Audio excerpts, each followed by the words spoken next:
Madam Inday Sara, ang mga tao ayaw ng ganito. Ang mga tao, ang gusto ng taong bayan, tapusin natin to. Bukas, pagka araw ni Bonifacio, lumaban tayo, tumayo tayo. Pagka kayo pinukpok, mag-declare na ako ng People's Revolution, bumalik kayo, may dala-dala kayong itak, bolo, baril kung gusto ninyo. We will protect ourselves. We will protect ourselves. Kaya ang unang putok, tandaan niyo yung kwento ko, Makati, ang unang putok manggaling sa gobyerno, hindi ko sa mga nagre-rebelde. Yun yung kwento ko. And naayos ang sitwasyon noon. Lahat sila may bala, may baril. Pero naayos. Kasi yung gobyerno nag-isip, General Enrile, tanggalin yung baril, tanggalin yung magasin ng baril. Kaya kayo na matino sa gobyerno, mag-isip kayo. Tanggalin ninyo yung bala ninyo.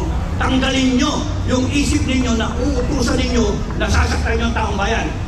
Kami mga Pilipino, tatayuan namin kayo.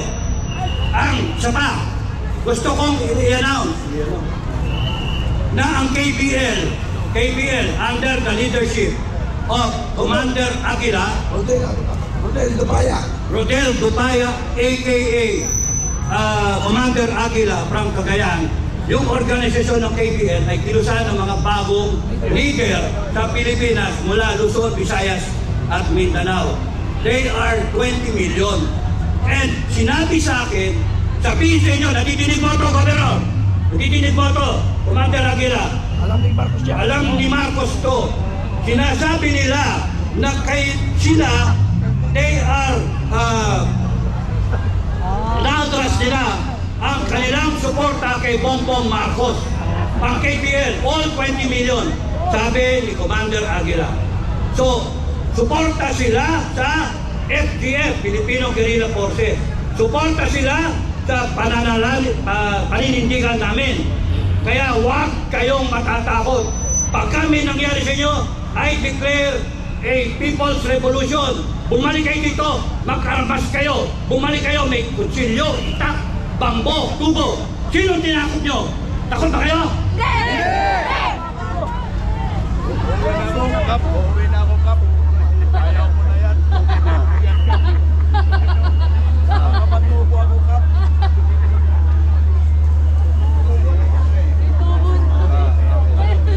Kap, tubo na yan.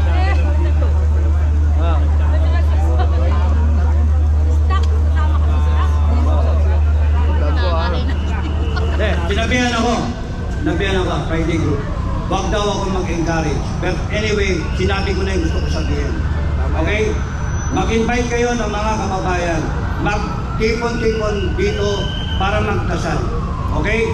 Ang sinasabi ko is, kung merong mananakit sa inyo, sabihin nyo. No? Ang nangyayari kasi dito, takutan eh. At gusto ko ipakita ninyo na hindi kayo natatakot.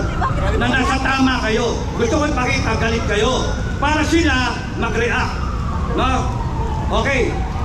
Kaya ang sa akin, ang pinakamaganda rito, ituloy niyo yung ginagawa ninyo. Huwag kayong matakot. At kung gusto ng gobyerno masubukan ang taong bayan, ipakita ninyo ang strong result dito. So, mula dito, si Commander po kayo magsasalita. Maraming salamat sa inyo.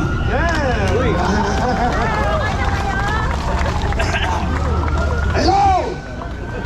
Hello! Kilala niyo ba ako? Sigurado kayo? Okay, ganito. Ano? Oh, ganito. Hindi na ako magiging emosyon kasi pag nakita niyo ako pag nagsalita, tuloy-tuloy. Okay, ganito. Ipaliwanag ko lang muna sa inyo ano ang Filipino Guerrilla Forces. Ipapaliwanag ko sa inyo saan nagsimula ang Filipino Guerrilla Forces. Mawawala. Okay. Nagsimula ang Filipino Guerrilla Forces April 9, 2024. 2024. Dahil yun ay araw ng kagitingan na magkaroon kami ng meet and greet ng lahat ng laban sa korupsyon. Korupsyon. Ngayon, binuo namin, napag-usapan namin ni Supremo General Dado, FGN, na magbuo kami ng Filipino Guerrilla Forces. Sabi ko, sir, mayroon kaming grupo, Vanguard of Democracy. Yun ang sumuporta kay Pangulong Marcos. Paano manalo? Mayroon akong tao na more or less 6 million na sumuporta kay Pangulong Marcos, na kung saan napag-usapan namin na ang kayamanan ng bansang Pilipinas, trillion of pesos, idadaan sa campaign. Idadaan. Ay, makamadali ang mga para ng striping. Maraming salamat po sa lahat po ng mga thank you. Ako, mahulog ka.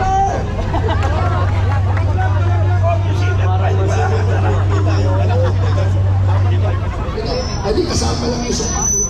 Okay, ituloy ko ano? Hello! Hi! Tayo ang pag-asa ng bayan!